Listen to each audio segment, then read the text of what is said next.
Assalamualaikum warahmatullahi wabarakatuh. Waalaikumsalam warahmatullahi wabarakatuh. Saya Muhammad Samsul Huda. Saya lagi di sini kami akan mempraktekkan mengajar tentang konsep bahasa ilmu ekonomi. Oke, kalian sudah pernah dengar tentang ini apa itu ekonomi? Belum. Nah, jadi selama ini kalian sudah mendengar tentang ekonomi. Ekonomi itu seperti apa sih? Nah, jadi kehidupan sehari-hari kalian sudah pernah namanya mengikuti tentang ekonomi. Pengertian ilmu ekonomi. Ilmu ekonomi pengertian dari ekonomia yaitu dari bahasa Latin dari asal kata oikos yang berarti rumah tangga dan nomos yang berarti aturan, sehingga secara sederhana ekonomi diartikan sebagai aturan-aturan dalam rumah tangga dalam upaya memenuhi kebutuhan. Nah, jadi selama kalian, ya kan, pendapatan uang saku, kalian itu sudah namanya mengatur keuangan uang saku itu, ya kan? Nah, di ekonomi uang saku kalian itu mengatur. Contohnya kalian dapat uang saku 20.000. Nah, dalam 20.000 uang saku 20.000 kalian itu mengatur 5.000 untuk beli pentol, 5.000 untuk beli es, dan 10.000 untuk lain-lain.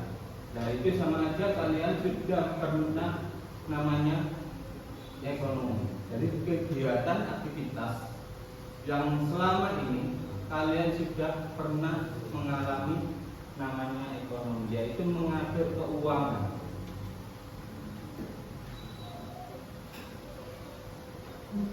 Oke, ilmu ekonomi yang deskriptif.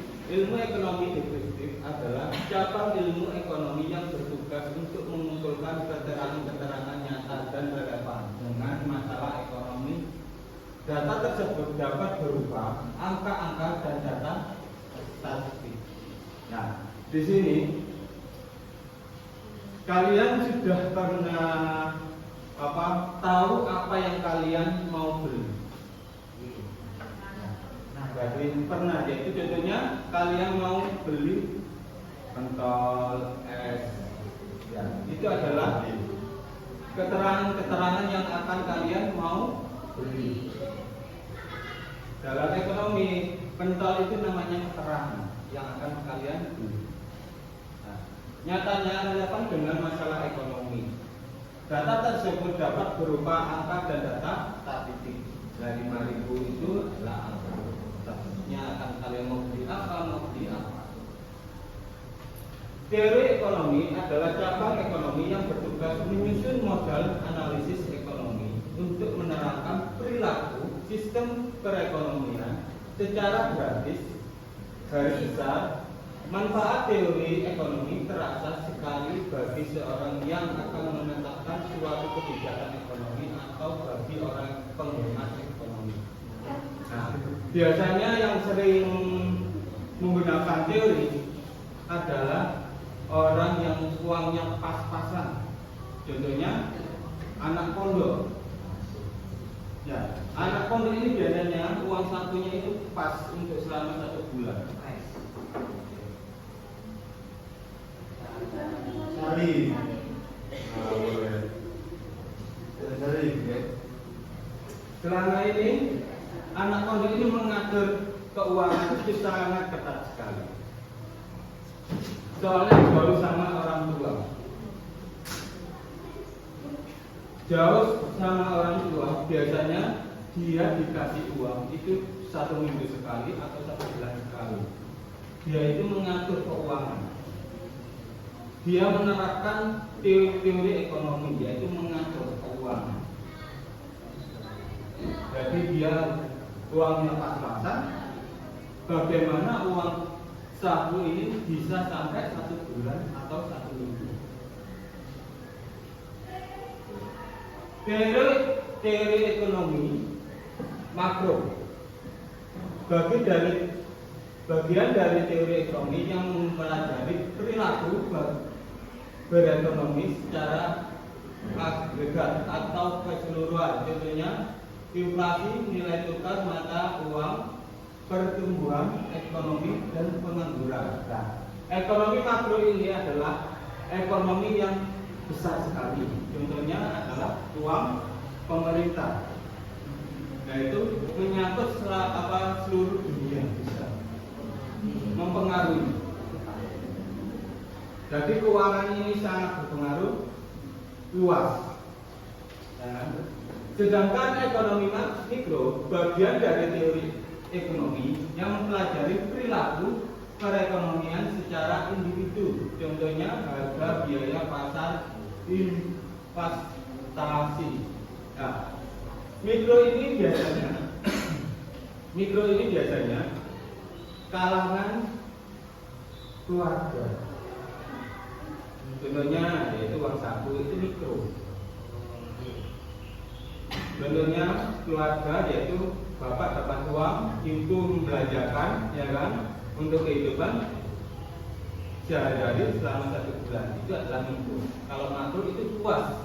Kalau mikro itu lingkup kecil, kalau makro itu luas sekali, yaitu bisa berpengaruh untuk negara lain. Sedangkan ekonomi terapan adalah cabang ilmu ekonomi yang bertugas menggunakan hasil pemikiran teori ekonomi untuk menerangkan keterangan-keterangan nyata yang dikumpulkan oleh ekonomi. Jadi ekonomi terapan ini ekonomi yang diterapkan. Biasanya industri. Industri ini biasanya mengatur keuangan secara detail. Uang 50 rupiah saja itu diatur. Harus kemana uang 50 rupiah itu? Dari yang terkecil sampai yang terbesar. Kalau lingkungan keluarga itu jarang. Kebanyakan terapan ini adalah industri. Oke, selanjutnya dijelaskan oleh Mas. Itu cabang ilmu ekonomi. Yang pertama, ilmu ekonomi moneter. Ilmu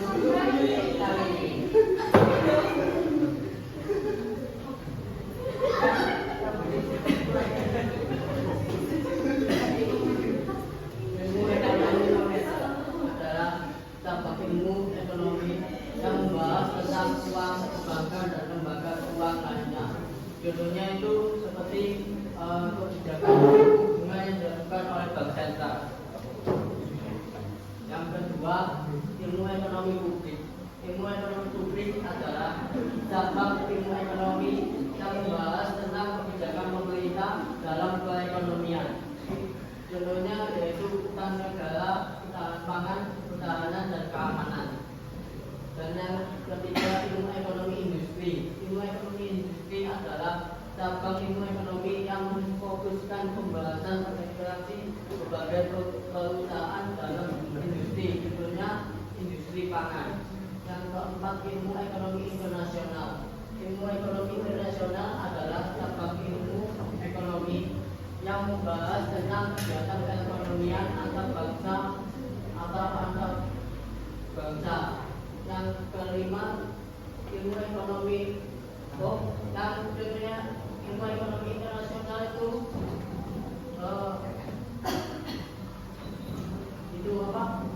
ekspor dan impor. Dan yang kelima, ilmu ekonomi regional. Ilmu ekonomi regional adalah cabang ilmu ekonomi yang membahas tentang interaksi ekonomi antar wilayah dan proses pengembangan suatu wilayah, contohnya ASEAN.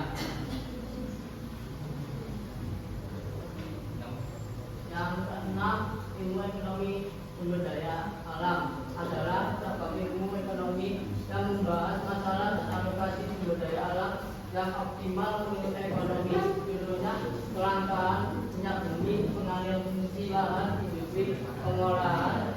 Yang ketujuh, ilmu ekonomi syariah adalah ilmu ekonomi syariah cabang ilmu ekonomi syariah yang bertujuan untuk menerapkan ekonomi syariah. Selanjutnya, oke, saya beri contohnya. Ilmu ekonomi moneter. Contohnya yaitu kebijakan suku bunga yang dilakukan oleh bank sentral. Nah, pemerintah itu mau butuh dana untuk pembangunan, ya kan? Butuh pembangunan itu pasti membutuhkan uang. Nah, uangnya dari mana? Uangnya itu pasti pinjam dari negara-negara lain atau bank-bank luar negeri. Bisa bank dalam negeri, bisa bank luar negeri. Nah, bank dalam negeri itu dikasih suku bunga. Gak mungkin bank itu gak ada suku bunga. Jadi bank-bank ini memberikan bunga kepada yang minjam. Kalau nggak ada bunga, bank ini nggak dapat pemasukan. Dan itu berpengaruh untuk pemerintah. Kalau pemerintah mengasih bunga terlalu besar, ya, pengeluaran uang itu pasti akan terhambat.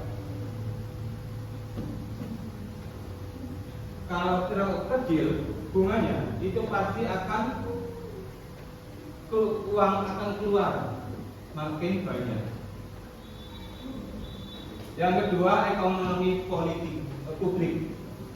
Contohnya uang negara, ketahanan pangan, pertahanan dan keamanan. Ini adalah contoh uang yang didapat dari pajak digunakan untuk kehidupan masyarakat. Contohnya yaitu pembangunan untuk masyarakat. Langsung pertahanan. Nah, pemerintah nggak mungkin nggak ada pertahanan. Nah, kalau nggak ada pertahanan pasti akan dijajah seperti berapa puluh tahun yang lalu. Ya. Yang ketiga, ilmu ekonomi industri.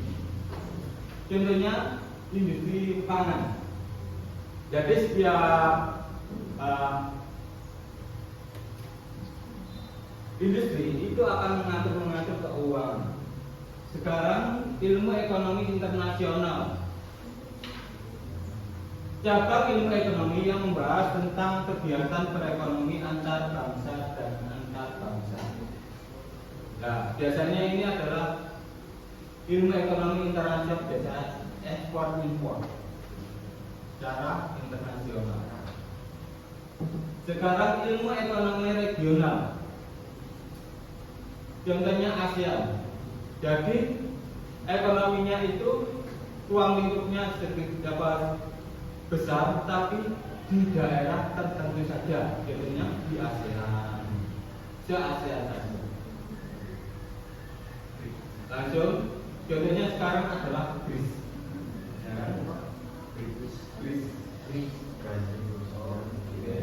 Yang keenam adalah SDA, kelangkaan minyak bumi, pengalihan fungsi lahan industri pengolahan. Jadi ini adalah mengatur ekonomi sumber daya alam, dari uang dari penambangan minyak itu diatur, ya kan? Sebagian untuk negara, sebagian untuk mengolah alam, sumber daya alam itu, yaitu penambangan. Yang ketujuh, ilmu ekonomi syariah. Ilmu ekonomi syariah adalah cabang ilmu ekonomi syariah bertujuan untuk menerapkan ilmu ekonomi syariah. Biasanya ini adalah ilmu yang digunakan oleh agama Islam.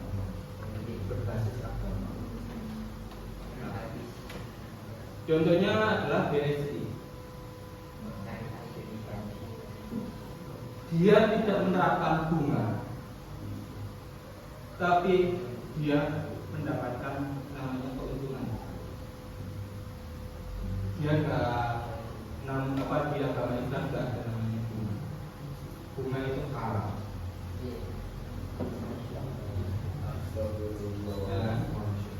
Sama aja mengenakan, tapi dia mengikuti ada perjanjian lain, yaitu bukan namanya.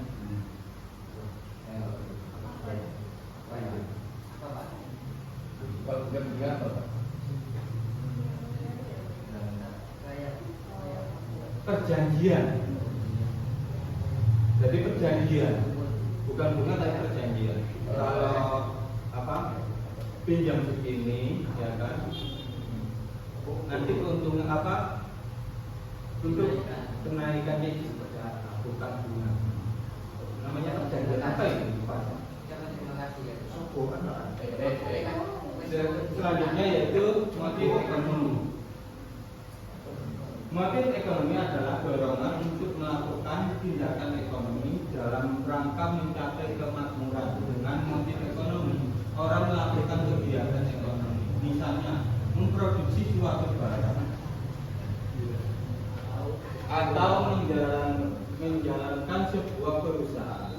Akan tetapi yang jelas motif ekonomi mula-mula adalah dorongan untuk kesejahteraan diri sendiri dan keluarga. Jadi motif ekonomi adalah bagaimana sih seorang itu bisa memotivasi biar uang ini pas. Yaitu dengan Prinsip yang terakhir, prinsip ekonomi. Prinsip ekonomi merupakan tindakan manusia untuk mengatasi permasalahan ekonomi dan dilakukan pada pelaku ekonomi yang berkaitan, yaitu konsumen, produsen, dan pedagang, distributor yang menyalurkan barang. Mereka selalu berpedoman pada prinsip ekonomi.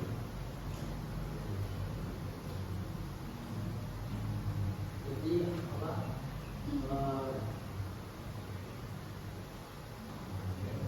prinsip ekonomi merupakan tindakan manusia untuk mengatasi permasalahan ekonomi yang dilakukan tiga pelaku ekonomi yang saling berkaitan, yaitu konsumen, produsen, dan distributor yang menyalurkan barang. Mereka selalu berpedoman pada prinsip-prinsip ekonomi. Jadi setiap kehidupan di kegiatan masyarakat, contohnya perdagangan, ya kan? Itu pasti mempunyai prinsip-prinsip sendiri. Contohnya di sini namanya produsen. Dia fokusnya untuk produsen saja. Dia mempunyai prinsip. Dia cuma memproduksi saja, ya kan? Langsung konsumen yaitu prinsipnya yaitu membeli saja. Dia ingin tahu produknya seperti apa.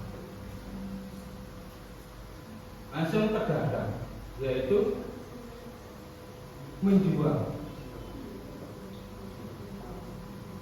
Kalau nggak ada prinsip-prinsipnya dalam kehidupan masyarakat, yaitu perdagangan, pasti akan namanya raut-raut, yaitu contohnya produsen dengan konsumen. Setelah dalam kegiatan produksi langsung mengatur ke konsumen, yaitu membeli sendiri, bisa. Jadi produsen ini mengatur untuk memproduksi, setelah itu menjual ke konsumen, yaitu pelanggan. Ya. Langsung pedagang ini fokusnya untuk menjual, yaitu untuk perdagangan antara konsumen dengan produsen. Kalau nggak ada konsumen, nggak ada pedagang, ya kan?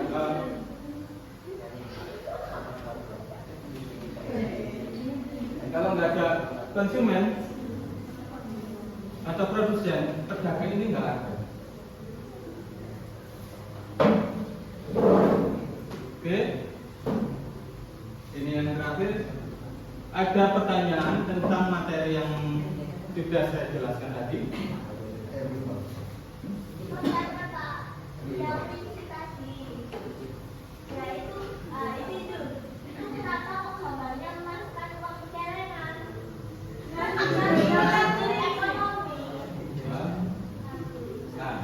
Jaringan adalah nabung. Jadi setiap pedagang itu adalah mengatur keuangan sama itu nabung. Jadi sedikit-sedikit pasti menjadi banyak. Oke. Oke. Pak, saya mau tanya Pak, ya Allah. Terima kasih. Yang itu Pak, teori ekonomi dulu Pak. Nah, teman-teman itu bingung Pak, kalau ekonomi mikro sama ekonomi makro itu berkaitan atau enggak Pak? Itu mohon. Kalau ekonomi mikro sudah saya jelaskan, yaitu ruang lingkupnya kecil. Ya. Kalau makro itu besar. Biasanya besar ini antara negara dan negara. Ya. Jadi keuangannya itu maksudnya uangnya itu kecil. Ya Pak. Kalau makro uangnya besar, Ya. bisa puluhan miliar sampai miliar. Ya. Nah, Jadi fokusnya itu kecil dan besar saja. Tapi kalau keuangan sama-sama uang. saya tanya soal ekonomi mikro apakah dan ekonomi mikro dan ekonomi makro itu saling terkait atau enggak? Bisa terkait, bisa tidak. Soalnya sama-sama menggunakan uang. Yaitu mikro itu uangnya kecil, kalau makro uangnya besar. Kalau nggak ada mikro pasti nggak ada makro. Oke. Pak Raja, kamu bertanya, tolong jelaskan bagaimana proses ekonomi makro terjadi dari penjual hingga konsumen gitu. Siapa saja yang terlibat di dalamnya? Gitu. Mohon dijelaskan ya Pak ya. Instrumen apa aja yang bermain? Ya kamu bisa. Makro.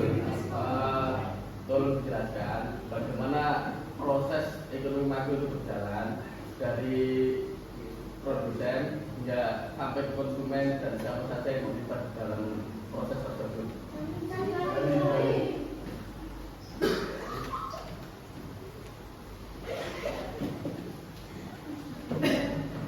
Oke. Mohon jelaskan Pak Raja. Berapa? Makro, ekonomi makro.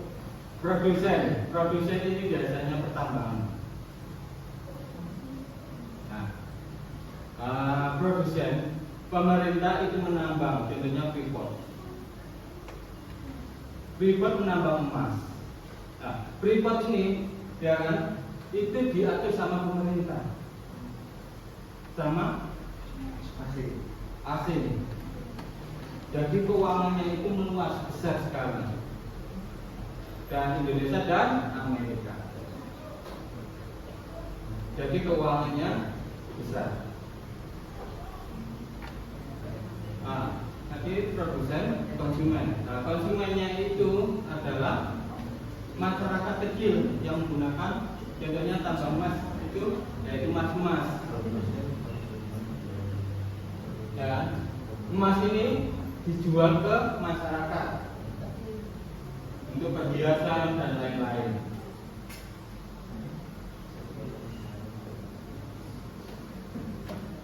Produsen, konsumen, distributor, yaitu biasanya distributor adalah yaitu mengatur ke pengiriman atau memproduksi. Contohnya perhiasan itu kan pasti akan diproduksi untuk menjadi perhiasan. Dan distributor ini biasanya mengirim juga. Oke, ada? Sudah jelas? Itu tadi kan jelasnya kan pertambahan pemerintah ya. Apakah orang biasa seperti kita ini bisa melakukan proses ekonomi makro? Kalau orang biasa itu sangat sulit. Tidak bisa, tapi bisa dia bisa juga. Kalau makro ini biasanya membutuhkan uang yang sangat besar sekali, bisa puluhan sampai miliaran. Kalau orang biasa itu biasanya itu pabrik-pabrik besar, contohnya Toyota. Ini makro, soalnya anak negara. Contohnya iPhone, ya kan? Itu makro, mempengaruhi negara juga. Jadi meluas besar. Kalau yang mikro, ya kan, itu pengaruhnya kecil, yaitu dalam ruang individu atau keluarga. Daerahnya itu tidak besar, kecil. Oke. Oke. Kalau nggak ada pertanyaan, saya akhiri. Assalamualaikum warahmatullahi wabarakatuh.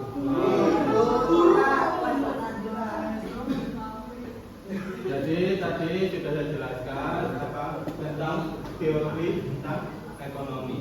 Nah, penjelasan saya ini yaitu tentang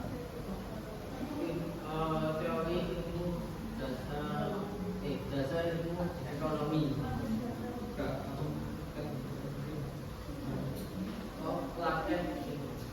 Praktek strategi pembelajaran tentang ekonomi.